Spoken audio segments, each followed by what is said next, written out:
and welcome to the Montessori Show. And I'm really excited to be joining you from Amsterdam. My name's Simone Davis, and I have a blog called the Montessori Notebook. And I'm here with my lovely friend Jean-Marie Pennell. How are you, Yes, Jean-Marie? I am good. Hello, everybody. I am Jean-Marie Pinel, and I am tuning in from San Diego, California. Um, I can be found at Your Parenting Mentor. And this has been wonderful. This has been quite a journey with Simone for the past, what, 6, 7 years, where Exactly. we've come here. We used to be a little bit more regular, where we had it, every month, and then it's kind of when a topic excites us, we come on. So very excited to have all of you here today. And we kind of came up, actually, Simone came up with this topic about, has Montessori gone too far? And we thought we would talk a little bit about that and maybe Montessori misconceptions, because I think when she proposed the topic, yes, it has gone too far in my opinion, and some, but I think it all comes from maybe a misunderstanding or a misinterpretation or something. So, Can I fun tell you how topic. I came up with the topic? Yes, I do want to know how you came up with the topic. So I had a grandparent reach out to me saying that their child and their partner, so a grown person, had a baby, and they were applying Montessori principles at home.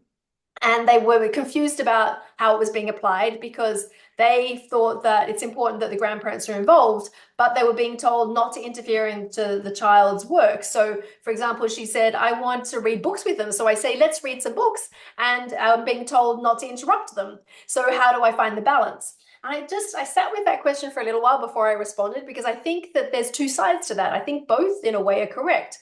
Yes, the grandparents are definitely have so much value to add to raising a child, not just the perspectives of the parents or the other caregivers who are raising the children, but grandparents, extended family, friends, experts that's part of Montessori as well, is having all these people involved in our children's lives. And yes, maybe there is a way we can actually approaching the child in a way that is Montessori friendly, which would be maybe to wait until they're finished an activity and then say, I'm going to put these books here. And if you'd like to read one, I'd love to read one with you. Or perhaps, what kind of interest does the grandparent have? Like perhaps they're great at knitting or gardening or woodworking or something like that. And then setting up some things that they could do that are child size that the child can work on. And so it just kind of made me think, are we being too strict with it? And we're actually alienating family and friends by using this term Montessori sometimes. And I think exactly what Jean-Marie says, I think it's mostly because we're not applying it in the way that Dr. Montessori actually envisaged it, and how you translate what was working in the classroom to this idea of Montessori at home as well. Right. So really excited to dive in. And I just wanted to acknowledge all the people dropping in the chat where they're calling in from. We've got Marta from Scotland and Ilza from Latvia, Heldana, excuse my pronunciation, from Estonia, Mika from Orientation Montessori in France. And yeah, excited about this topic, which is great. Which Mika, I actually met up with her in person a few years back in France. She Oh, had me meet. We met halfway. I was in Burgundy and she's in the Loire Valley, and met in this beautiful medieval village in France. And that was a fond memory of meeting a Montessori person. Yeah, Mika. Et- Yeah. Hi, bonjour. Hi. Bonjour à tout le monde. The name of the city was Bourbon-l'Archambault. Yes, and it was Do you remember? beautiful, beautiful, Bourbon. walking in a history book. So Oui. thank you. And we have someone from Woodstock and Pakistan, hi, Virginia. Virginia. Yeah. Wonderful. I love this international community. That is something that doing this show with you, Simone, has always been like, I get so excited that we, can reach so many people thanks to technology, and just that the interest of Montessori is so worldwide. I mean, I think, Dr. Montessori had big effect of the world. So wonderful to have Maybe everybody. we should even touch on that, Jean Marie, because one thing that I've noticed over the years is I'm actually happy to see that Montessori is becoming more culturally responsive.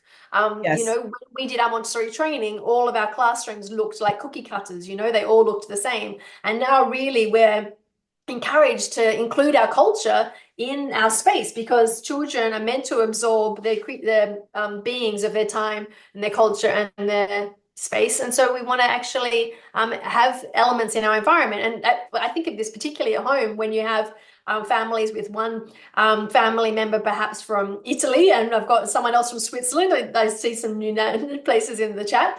And then we can bring aspects from both cultures and create our own family culture.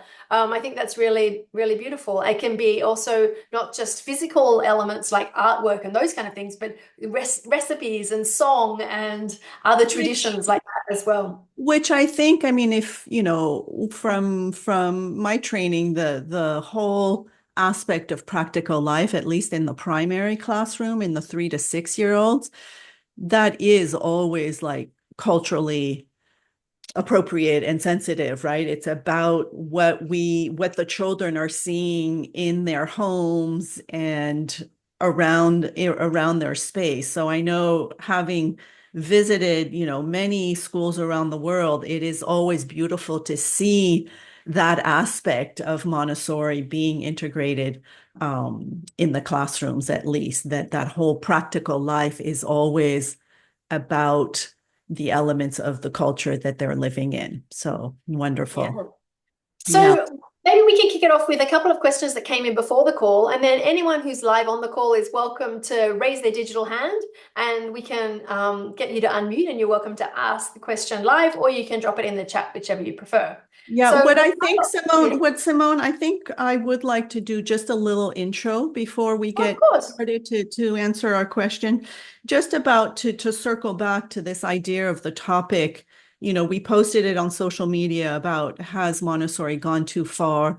And then talking before we hit record that it was more about the misconceptions. I just kind of want to do a refresh and Okay. say, so what is Montessori, right? It's a word that gets kind of used in the parenting communities, in education and such. Simone and I are both trained Montessori guides and have been for a long time. Simone works with parents on a daily basis, with parents and their children in her beautiful environment in Amsterdam. I've worked in the classroom for many years, and then I transferred to working with parents. And I think my, you know, understanding and what I want the world to understand about Montessori is that, first of all, it was, a woman named Maria Montessori, Dr. Montessori, who really took the time to observe children and to educate all of us on the immense potential that our children had from the time of birth.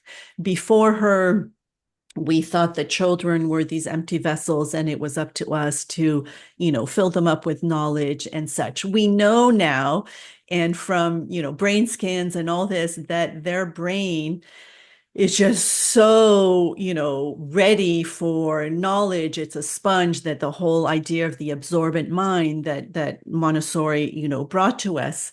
And so for me, understanding Montessori from a parenting perspective is really understanding what is the child's most important work that they are doing from the time of birth. And that is adaptation, adapting to their time, place, and culture. And that our role as parents is to guide them and to prepare ourselves and to prepare our environment. And I think that where maybe some of the misconception has begun, because we have focused so much on the aesthetics of this environment, and we see a lot on social media, these beautiful very muted tones of beautiful environments. And I just want to say, you don't need all of that to do Montessori and to be aware of Montessori. It's really about observation, is really about getting to know your child, getting to know this little human and understanding human development. So there is a universal timeline that we all go through and that, at different times. But if we're one step ahead, then we can prepare the environment for our child.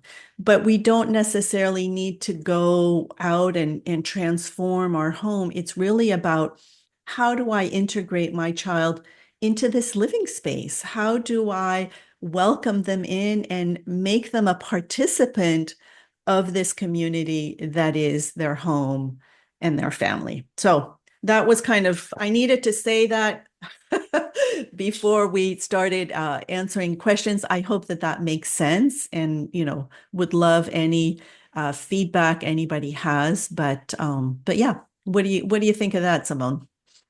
Well, no, I think that you covered pretty much a nice introduction, and that's what we're here to do. And also, I think actually there was a really sweet comment that I got back on our conversation on Instagram, which was we're taking Montessori too seriously, and actually we need to remember to connect with the children with our hearts. And I thought, Exactly. oh, that's a beautiful comment, because I think that's a misconception too, is there's this structure that Dr. Montessori developed, which is true. There is some activities that they're used in the classroom in a certain sequence and that kind of thing. But actually, when we apply it in the home, it can be just as much about connecting with our child as we change their diaper, as it is that they're doing a particular Montessori activity or even preparing food in the kitchen and those kind of things as well. Right. And so I think when you walk into my classroom, you'll see it's very relaxed.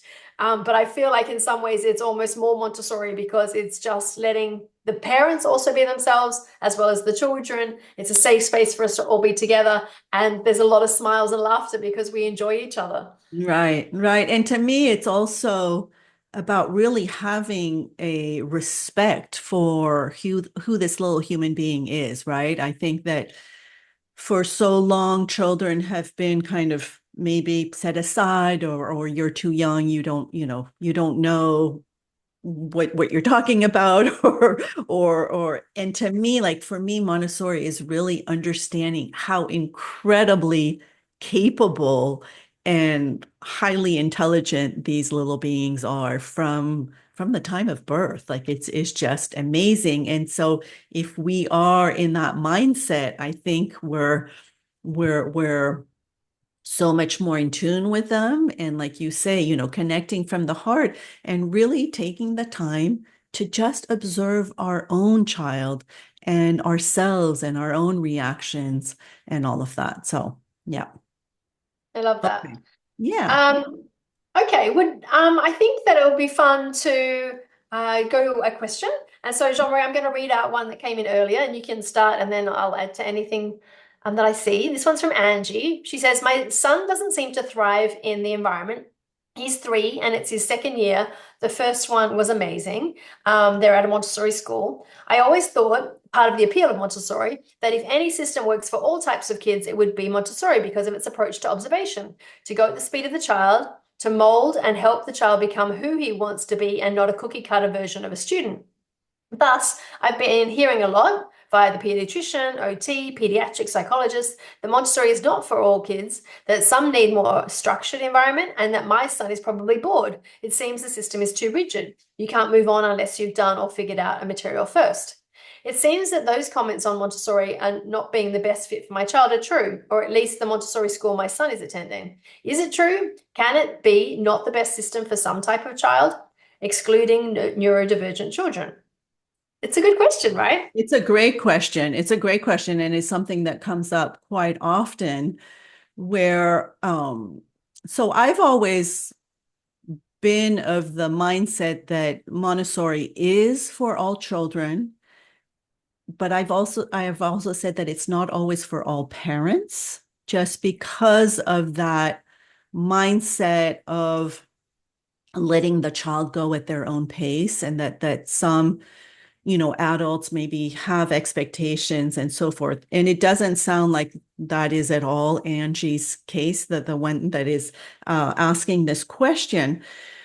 So here I would still continue to say that it is for all children, that maybe the guide of this child hasn't found what lights him up, right? What is going to engage him into another activity and to thrive. And I think, like all of us, we have, peaks and valleys, and that maybe he is in a state where he's feels that he has mastered a lot of things and needs that maybe that little extra special activity that's going to, kind of get him back on the train.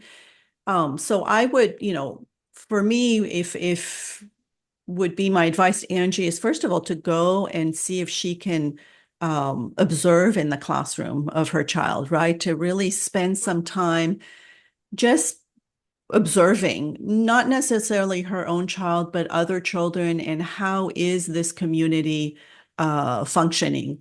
The other thing, some Montessori guides can be pretty rigid, right? They've had training where it says, you have to do it this way, and that's how they follow. It depends on personalities, right? There are some, such as myself, where I was really about following the child, and that it was whatever, way I could get them back to being thriving and happy. So I think there's a lot of elements. The question is Montessori for every child? I would have to say a big yes. Mhm. Um, but again, is that specific Montessori environment for your child? Are there things that maybe you can do at home differently? Or, and I would just really go in and observe and see what might be going on.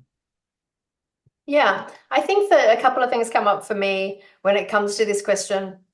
It kind of feels like, actually, I remember Emma's Montessori teacher said, if a child needs more help with planning, I will give them some more help with planning. And what I'm going to do is I'm going to first sit with them to make the plan. And then over time, I'm going to scaffold those skills so that I might check in if they've made the plan. And then I pull back a little bit to check that they've done it. And then over time, I can just check their book at the end of the week to see how many times they planned. And so it's a scaffold that you're working with every child to develop the skills that they're lacking. And so that's how we can adjust Montessori to be responsive to every child. And I do want to touch on the neurodivergent piece. I think that the question Angie was saying is that it works for neurodivergent children, and I would agree with that, but I'm not sure if that was the meaning or it doesn't exclude. So I just want to clarify that anyone who has a neurodivergent child, Montessori should accommodate them, because we're looking at every individual child and making accommodations. We're basically saying, I think even of a child with special needs in my environment who had cerebral palsy, and she was 2.5, and her cognitive skills were, as high as any other 2.5-year-old that I could have expected. We're just using ages as a guideline. I know every 2.5-year-old is going to be different, but she didn't have the muscular development to be able to access the things on the shelf. So we then set up a corner of the classroom working on the activities that she was at so that she could access them as much as possible independently. And, if you'd put her into a special school, she would have missed out on the social part of being part of this environment community where we sat together to sing and to eat together and to work together, So I think that's a beautiful part of Montessori, is that we can look at every child uniquely. And I know that there are some children with very high needs, and then they may need another person to support them, because there are only so many people that the educator can help. And so hopefully there's a system in place where there is, in your community anyway, access to social services to have that extra support when needed, but that we're always looking to work with the school. So I think that's the other thing, Angie, that came up for me, is like, instead of saying this school's not right for me, I'd be having meetings with the school saying, I love this school, it worked really well for my child, and I'm curious why it's not working so well for us. Now, yeah, there's some things that we could try. These are some things I've noticed at home that really help him to concentrate or to find the thing that he's like, or these are the interests that he's interested in exploring right now. Can we use that interest to make him interested in the math material? And, giving them some input that way. Because I think I had a message as well today about some educators who are working in the classroom, and they all had different ideas, and they're writing to me to see who's the right person. And I said, I have some thoughts on the question, but actually I'm not the one that can solve this. You need to discuss a solution that works for all of you. And it's like doing Montessori for adults. And Exactly. so, Yeah. and they would jokingly say, I need to write a book about that. But I need to write a book about Montessori for adults. Just apply the same principles with your adults, colleagues, partners, grandparents, friends, and things like that. Yeah. And I would say also, just to add on to Angie's question, is that sometimes, it might not only be the Montessori environment itself. There might be some social things going on with other children that you're not aware of, that he's maybe not sharing. So that's why, to me, like, being able to go and observe in the classroom is really helpful, to kind of get a better sense of what is the energy in that classroom. You know your child better than anybody else. But yeah. So yeah. I also wanted to just add a comment that Nicole from Radical Beginnings also shared on Instagram when we were talking about taking Montessori too far. And I'll write them in the chat, but there's 3 questions that she's asking all the time. And it's like, does it honor and respect the child? Does it center the child? Is it developmentally appropriate?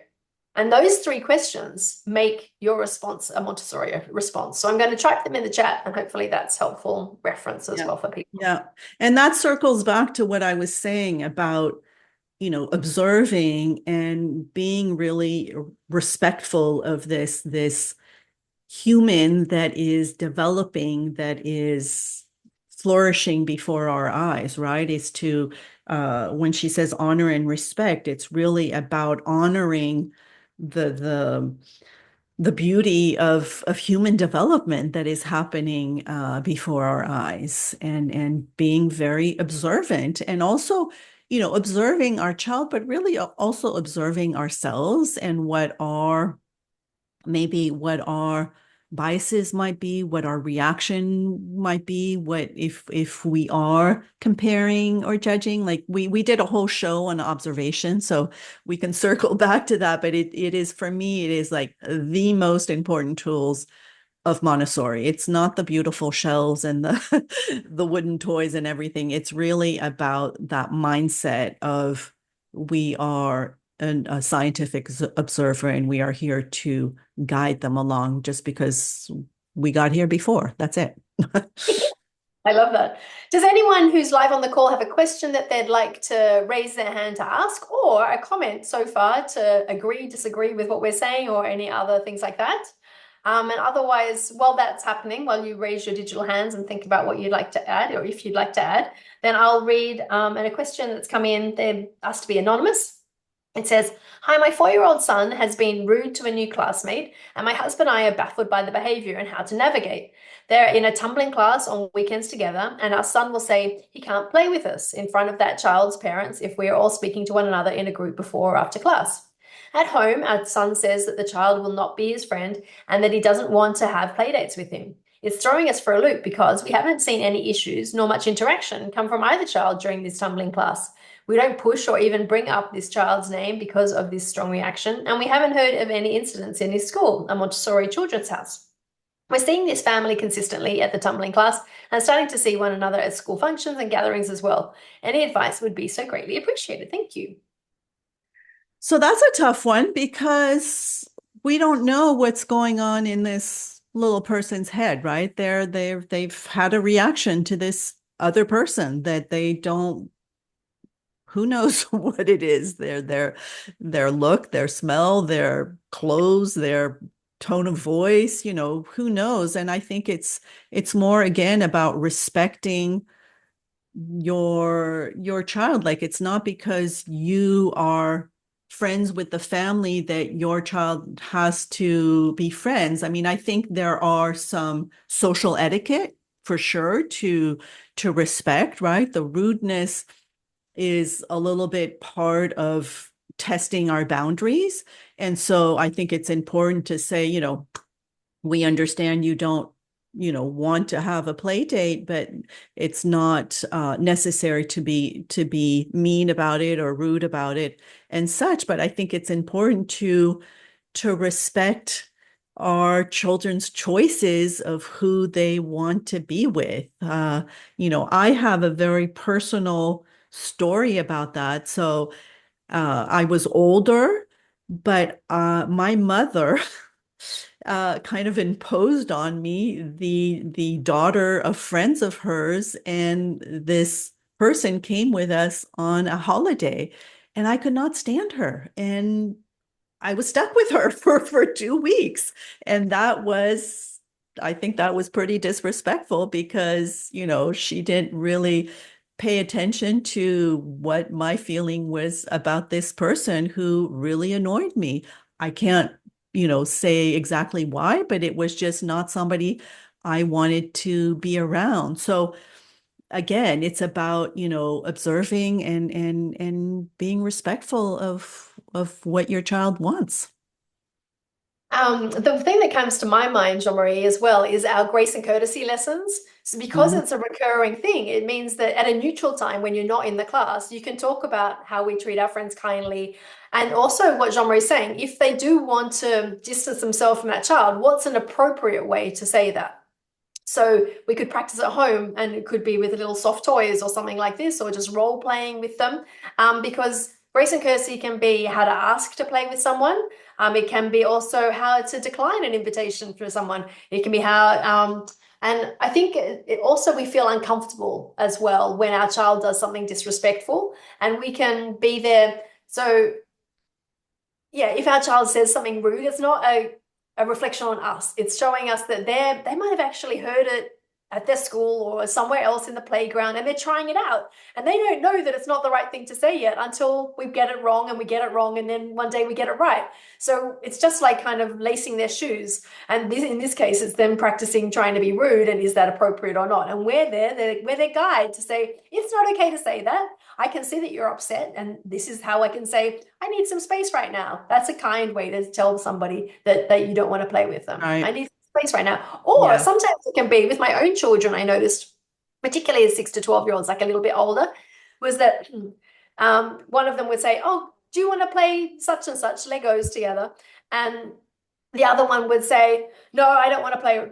And instead of, I don't want to play right now because they were busy doing their own thing, they would just be, I don't want to play. And then the other one goes, they don't want to play, blah, blah, blah. And then I had to say, oh, is it that you don't want to play now? Or is it that you don't want to, is it that you want to make an appointment for later together? And usually, like 95% of times, it was like they just didn't want to do it right now, but they'd like to do it after dinner or after a bath, or, they had some of their own plan. And so we're there to guide those kind of conversations so that we can translate that no, like the really rough no, to just, oh, is it that you want to choose another time to do that? And that's Yeah. like more helpful Yeah. Yeah. response. No, that's So I great.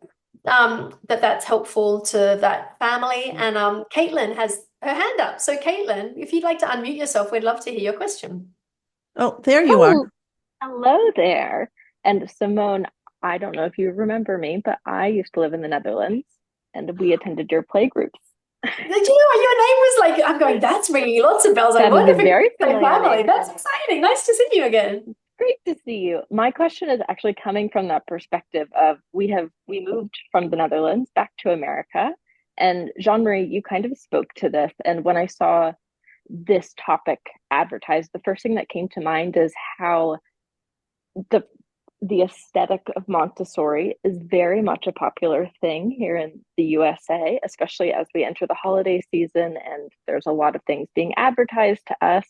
I have found it overwhelming how many toys and Montessori related things are being pushed to me on Facebook Marketplace, on Facebook advertisements, just in general. It's just the amount of stuff that is Montessori focused that is it just feels very consumeristic. So I Yes. think that that's just my overwhelm at the moment. It's not really a question, but that's my comment is Yeah. Yeah. it is overwhelming and I'm not quite sure how to best guide my friends in the appropriate Montessori method.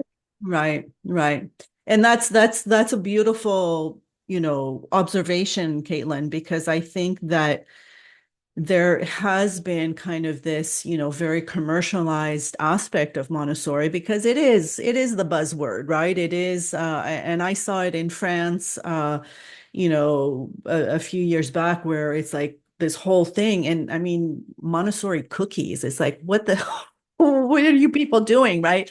So again, it's the unfortunate that Montessori itself was never copyrighted. So, let's use it to advertise everything and anything. And that sensation that you have of overwhelm, to me, is that big red flag of that is so contrary to what Montessori really is about, right? Because when we're setting up our child's environment, we are doing everything in our power so that they don't feel overwhelmed, right?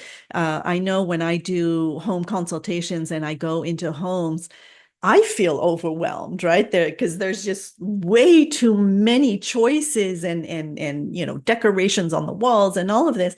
And that's what kind of puts that stress in our children, and that they just don't know how to control. So to me, when you say, it's overwhelming, that is so contrary to what we would want you to feel.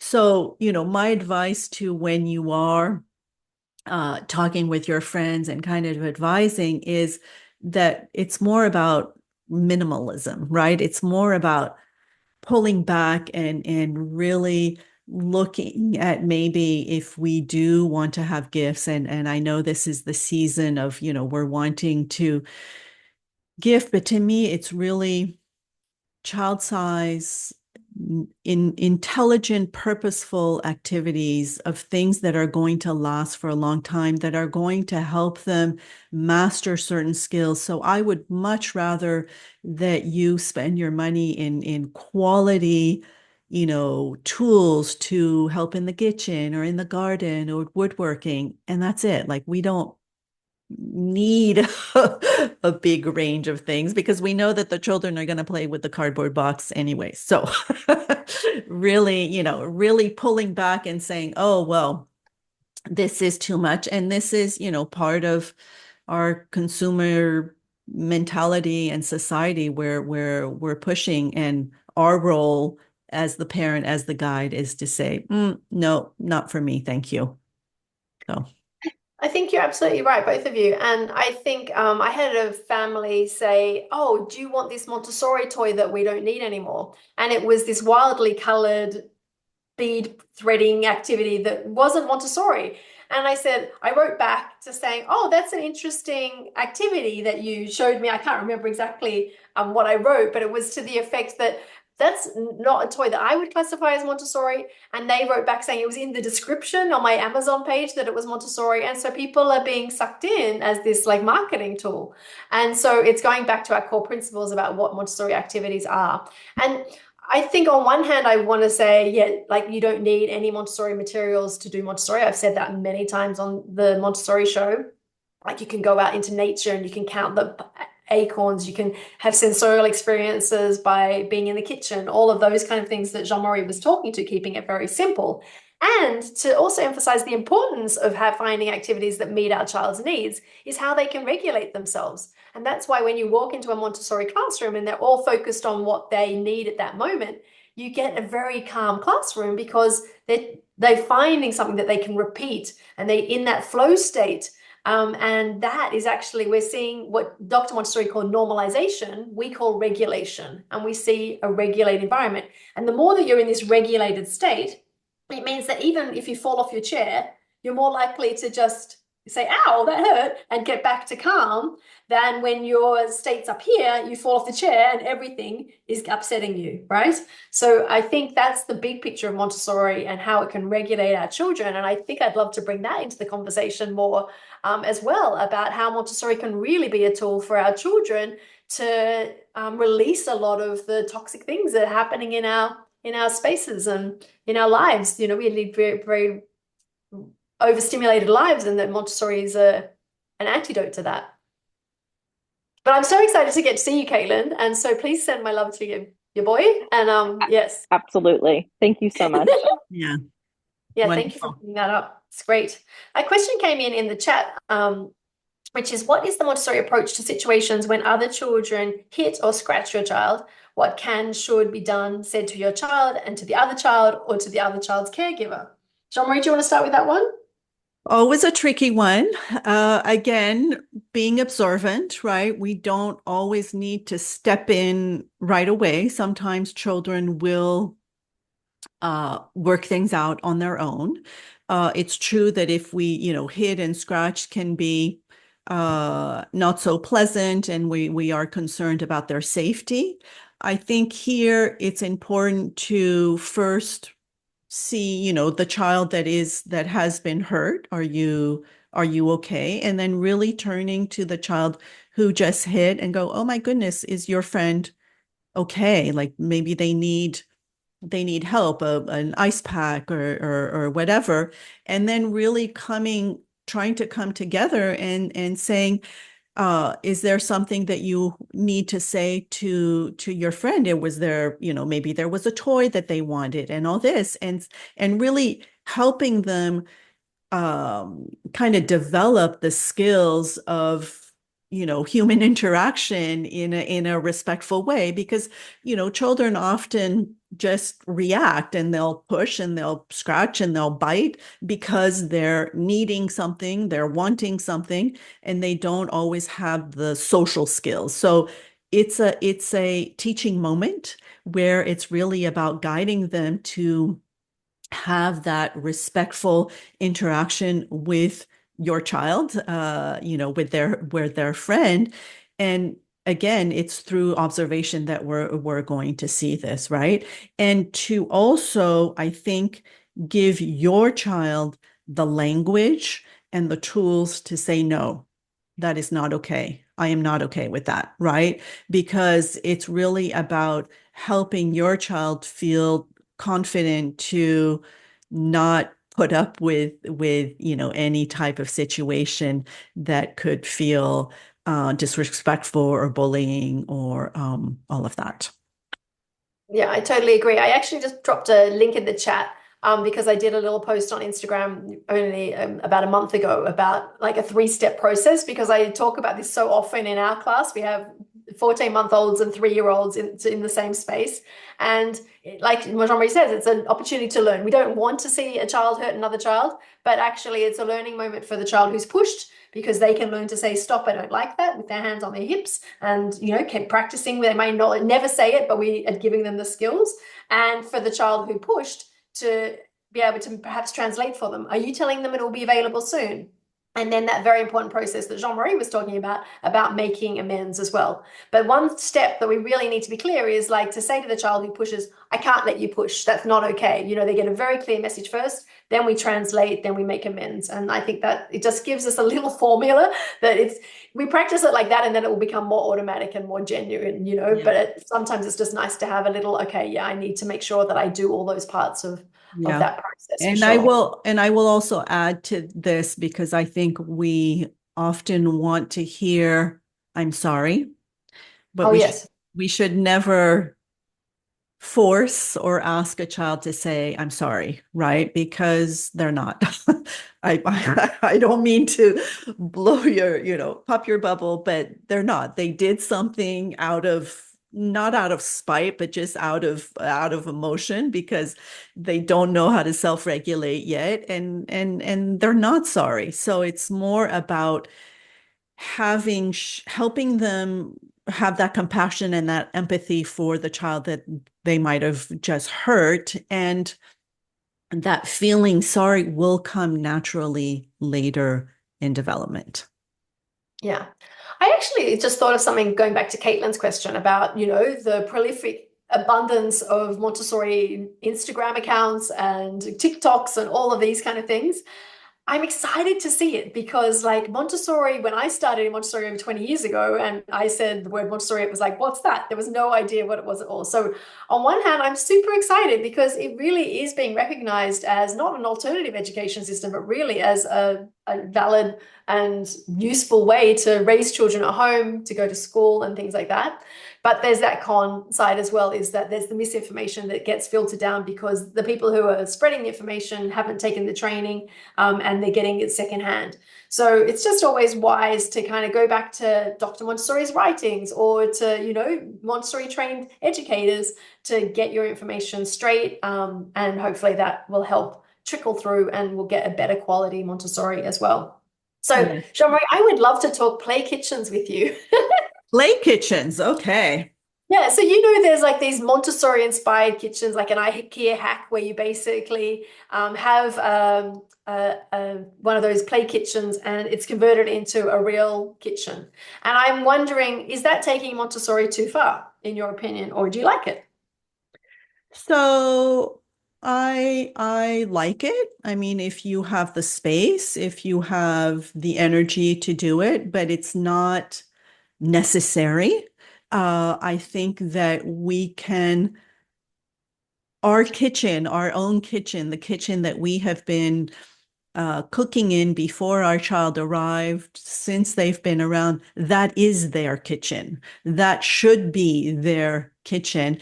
And for me, it's not play, it's work, right? So it's this kind of, again, misconstrued, where we're not pretending, we're actually doing work. So, you know, sure, if you have the space to be able to have another kitchen counter that is at their, you know, level, with their tools, with, you know, water dispensing, all of this, sure, why not? But it is not necessary, and it is not the end all of you know, what is or should be Montessori. Because, you know, for example, in the classroom, we built our environments to fit the child's developmental stage. So yes, our sinks, our toilets, everything are child size. Like, for the adult, we have to bend down really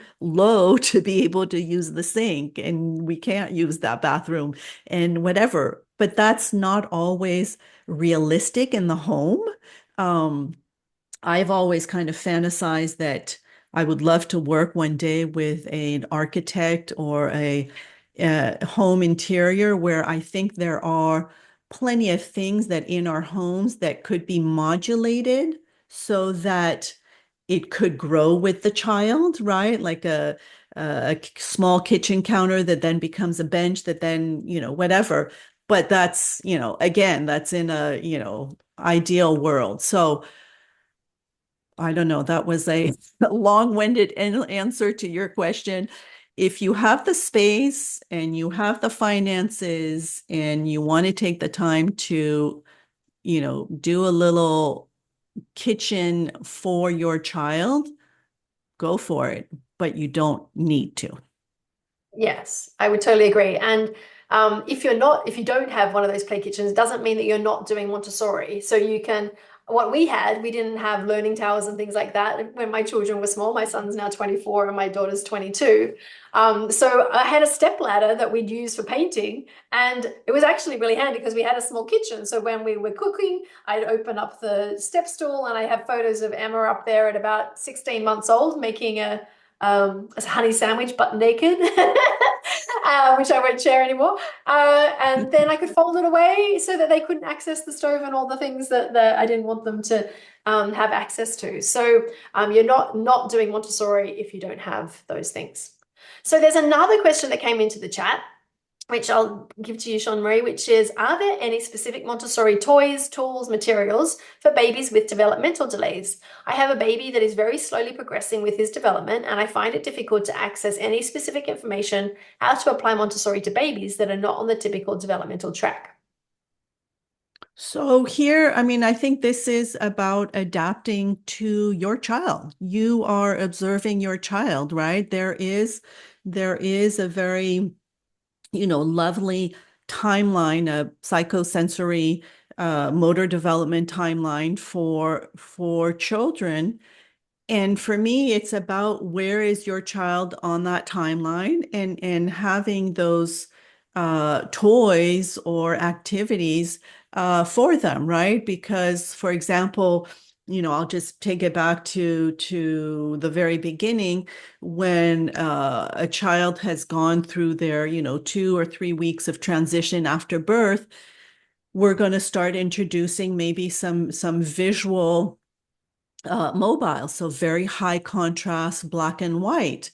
And that usually lasts for a few weeks. Well, if your child that needs to go on for a little bit longer, that's your child, right? So it's really about observing. And I think all of the toys that we recommend maybe on that timeline or that we encourage is just where is your child on the timeline without comparing them to, quote unquote, the conventional age that they should be in, if that makes sense.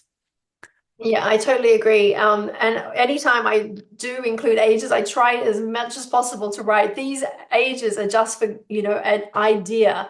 And so I might open up the book and my child might be 9 months old. So I might look at what a 9-month-old is in this developmental stage and then say, okay, well, my child's not rolling yet. So I need to go back a little bit to see what the gross motor movements are. Oh, but their fine motor movements, they're actually able to transfer from hand to hand, and I could offer opportunities for them to refine their grasping. So in some ways, the development might be, yes, on schedule or ahead. So you're always looking at your individual child to see which activities are appropriate for different parts of their development and supporting and scaffolding the skills that they need to, find those areas that take longer for them to develop. Great. Yes. A new message has come in. Oh, there's lots actually. There's someone Yari's responding to Marta. That's a great question. I'd love to connect as my daughter, 6 years old, has multiple disabilities, and I would say I'm still using toys for an 18-month-old to 3-year-old range. It's a lot of troubleshooting, and I'm no expert, but I'd love to help brainstorming. That's a really kind offer, Yari. So maybe Oh, beautiful community. that. Thank you. And Yeah. I think that that's also really, that's how you do it, is you just adjust to where your child is. And again, it's going back to Montessori's for every child. We just adjust and meet our child what we see in front of us. We're observing. Another question from Angie, and it says, I am sorry if it was talked about before. I was just able to connect to the meeting. I shared this question in the survey. Yes. Yes, we have did answer actually it. answered the question. So we won't repeat it again, Angie, but you can watch the recording because we covered it in about probably between 15 minutes to half an hour mark. So you can go back to that. Yes. No problem. She's going to look at that, which is fab.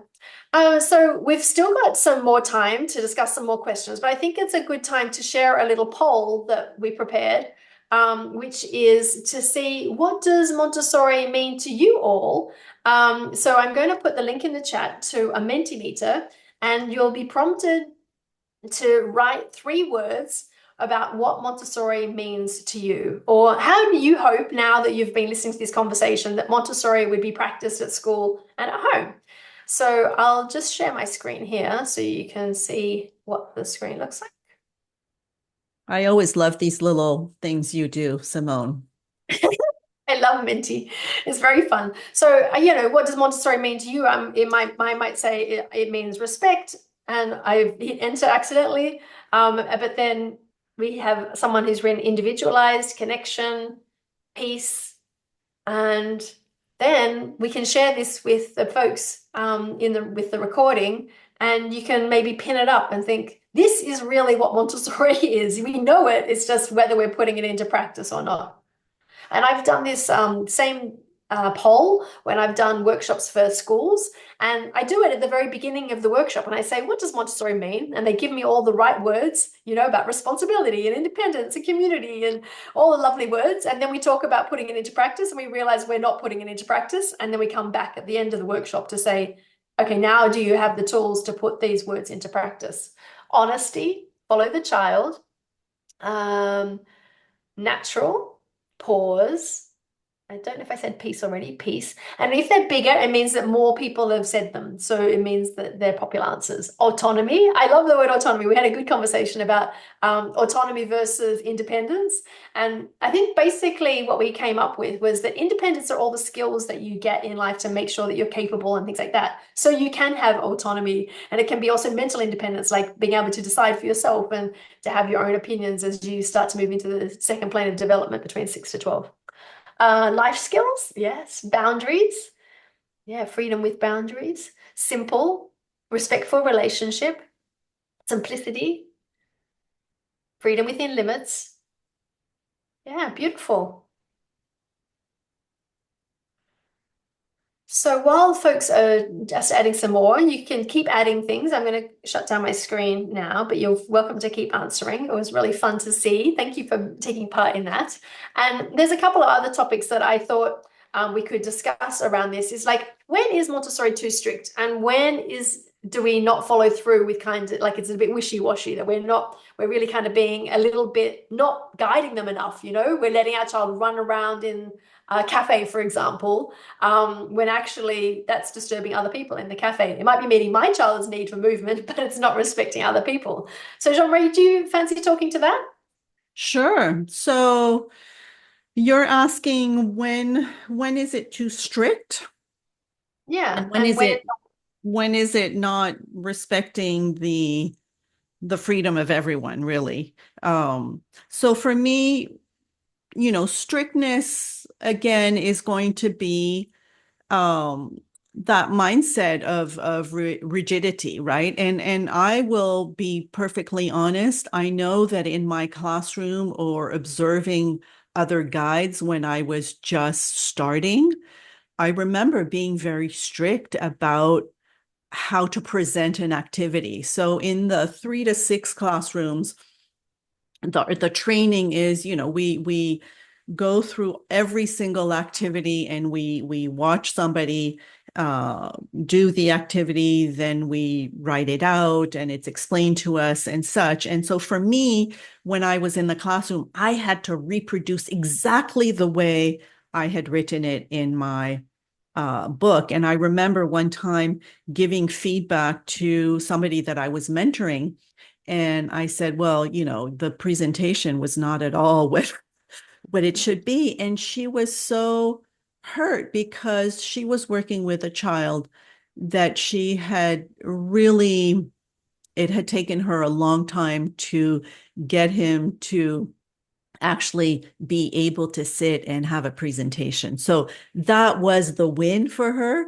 And for me to criticize how it was shown was so irrelevant. And I really understood at that moment, like I was being too strict in how we needed to show it for the child. What is important is that we are showing it to the child. What is important is that we are understanding what are the points of interest of that activity, that we are understanding what is, what the child needs to master. So I think that strictness often comes from ourselves of, why are we being so rigid? So again, it goes back to my original thing about observing not only the child but ourselves.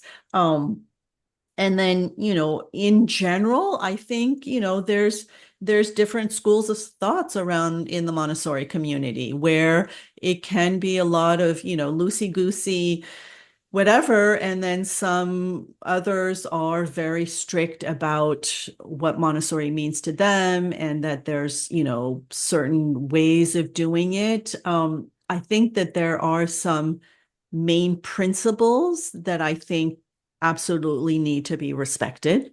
The freedom of movement, the freedom of choice, the mixed age classrooms, all of that, those are a few of the ones that I think are important. And then the rest kind of weaves in and out. I mean, we didn't have technology when Dr. Montessori first shared all of her thoughts and observation. Right now, we have a whole new generation of parents who are very much into their technology and who might or might not pass it on to their children. Like that is, we need to evolve with the time.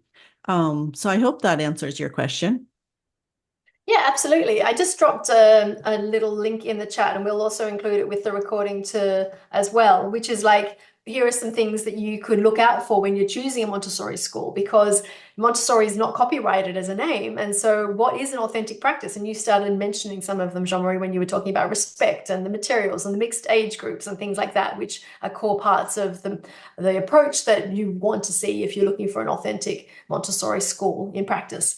And there's a quote that I'm using all the time at the moment, and it's the one that is, "My freedom ends where yours begins."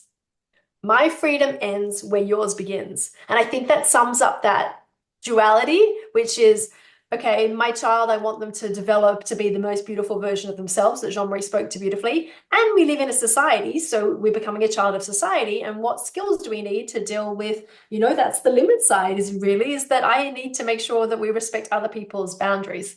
How I always heard it as well is that we would stop a child's behavior. We give them a lot of freedom of choice and how they're applying it and the points of interest that Jean-Marie was saying, even if it's not how we expected that they would use the activity. If they're hurting themselves, if they're hurting the environment, or they're hurting someone else, then they're not okay. So I can give the example. This was in my first year of running my own play group. So it was only my third year of like really Montessori practice. And I had a very experienced Montessori educator visit my classroom. And there was a child who had a watering can, and instead of using the watering can to water the plants, the child was just filling up a bucket with the watering can. And I was kind of embarrassed, going, "Oh, I know that's not what the watering can's for, but they're not really hurting anyone, and they're so concentrated. I think what I'm going to do is I'm just going to make my mental note, my observation, and then I'm going to show them next time they come up to the watering can what the activity's for. And then if they go back to pouring it into the bucket, that's what they need to be doing. That's fine too." And so I had the opportunity to discuss this with the very experienced Montessori trainer, and she agreed with me. She was like, "Yes, that's not the time to interrupt. We want to preserve concentration as much as possible, as long as they're not hurting themselves, the environment, or somebody else." So I felt validated, and I've seen it even get more extreme as I've been into my practice, where a child will get the watering can and pour it straight onto the floor. But if you just have to hold your tongue and just observe, because then the child went over to the mop, got the mop and mopped it up again. And they did it about 5 times. They just wanted to practice mopping, and how my classroom's so beautifully clean, there was nothing to, clean up. And so I think it's about being flexible and improvising. We do all these beautiful lessons and we have ways of working with them, but then we're like improvisers. We improvise based on that child and assessing, is it disturbing somebody else or not, and how we can, meet a child's need in that way. Yeah. So Mika has put in a comment on about our question about it being too strict. before we go, And it says, I don't think that Montessori is too strict. I think that there's a big confusion between Montessori at home and Montessori in the school environment. 100% Montessori is not possible at home, and that's okay.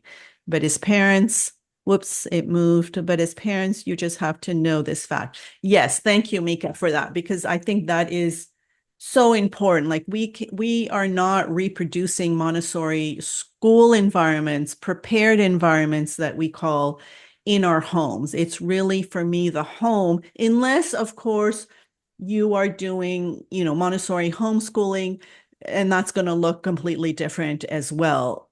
Even homeschooling for me in general should not be a reproduction of school in your home. It's just a different approach to educating your child. And so Montessori at home is really about, going back to the respect and observation and helping your child adapt to their home environment. And you need to adapt to having a person with different needs than yours in your home. That's really what it's all about. So yes, thank you for that. absolutely. So Jean-Marie, is there anything fun that you'd like to share that you've been working on lately before we close out? So I have been, as you know, because we talk offline, I have been doing a lot more birth preparation and birth support. I've been working a lot in my community with a nonprofit and also as a birth doula and a postpartum doula. I just finished a pretty extensive training to do both birth and postpartum support. And I really feel called to this work, to really helping new families establish themselves. And there's something really magical about witnessing a family being born. So that has been my excitement. And I still have the podcast that is going on. I might be taking a little pause at the end of the year, but that's The Art of Parenting is my podcast. And that's pretty much it. I'm gonna be traveling soon, and all is good. That sounds lovely. I'm excited at the moment. I'm running a program called the 52 Weeks of Montessori, and it's been so fun because each week I send a card for the families to practice in their home, and it's basically to have one little idea to practice so that it doesn't feel overwhelming. And then each week we can build on the skills so that hopefully by the end of the year, you just see this transformation and the consolidation of the ideas, and you see the interdisciplinary nature, of each of the things that we've been practicing. So I've been really enjoying that, and people can sign up anytime. We'll put the link to that into the recording notes, and you can check that out if it's something that sounds fun to you. It's also nice to do it now because we're doing it live at the moment. So there's some free live calls that are happening as part of that.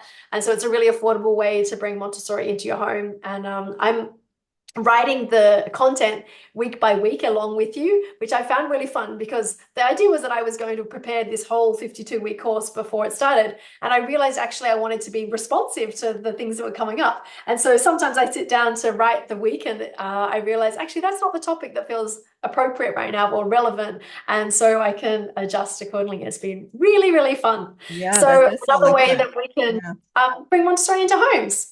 So wonderful. Jean-Marie, thank you again so much for being here on the call, and I hope that everyone walks away feeling a little bit more confident that what they're doing is, Montessori. Awesome.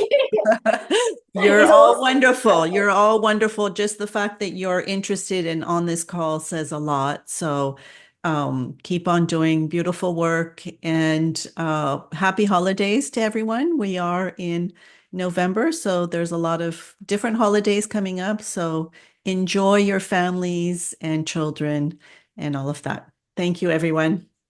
Till next time. Bye-bye. Bye-bye. Thanks for joining.